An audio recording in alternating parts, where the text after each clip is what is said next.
So I had a woman this year come to me. She was 26 years with the same company. She thought she was going to retire there, and they laid her off. She was crushed. She was 56 years old. She was like, "What? Where do I start over? I thought I was going to retire there." So she came into work at Daily and said, "I'm going to use this as an opportunity. I'm not going to let this define me." And so she went through the process. First, we figured out her unique value add. What were the things that she loved to do that were very valuable to employers that they'd pay her good money for? Then she created the bucket list. The bucket list is the companies she would love to work for and why. Then we helped her create her tools, right? Her resume, her LinkedIn profile, her cover letter, her interview answers, so that when she got interviews with these companies, she would really stand out, okay? And what was super cool about this is we also taught her, and this is going to blow your mind, how to use a tool called McCoy. It's a phone app. And it let her record videos introducing herself to these hiring managers. So she gets everything ready. She messages out to her number one and number two pick. And they're competitors. They both schedule her for interviews. And after they saw like her video where she shared her unique value add, one of them came back and said, the salary that's published is too low for you. We would pay you more money. And she isn't even interviewed yet. They were just so impressed because clearly her unique value add and the way she was approaching this was like better than anything they were seeing.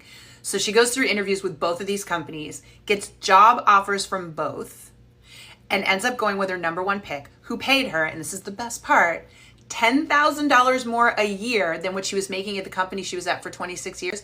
And she's now part of a bonus program, making way more money. And like so many people inside Work It Daily, she came back and said, "JT, it's the best thing that ever happened to me. Getting laid off after 26 years ended up being the best thing that ever happened to me." And it can be the best thing that ever happened to you. But you have to believe in yourself, and you have to know that you have to get the right way to look for work for you in your situation. I will say this again. It is about strategy, tools, and tactics, and those need to be hyper customized for you based on your skill set, your years of experience, what kind of job you want, where you're located, what you're trying to make happen. There are factors that make it customized for you. Otherwise, there's no one size fits all in job search. And you know what everyone's making the mistake of? The one size fits all? Applying online, slapping a resume together and applying online. That's why that doesn't work. But she understood and invested in herself and gave herself the gift of the knowledge of, I'm going to do this right. And she couldn't be happier.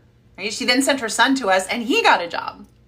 So amazing story. We have stories like this all the time, but I say that to you because as someone who's been at a company for 20 years, it can be scary and you could feel like you need to protect what you have. When in reality, this is the universe saying to you, it's time to learn something new right now. It's time to understand my UVA. It's time to customize my approach. It's time to figure out who I want to work for. Because if I get laid off, is that when I want to start looking for work? No. You want to start now. You want to do these things now. They're not going to take you a lot of time, a little bit each day, and then you feel safe. You've got to protect you.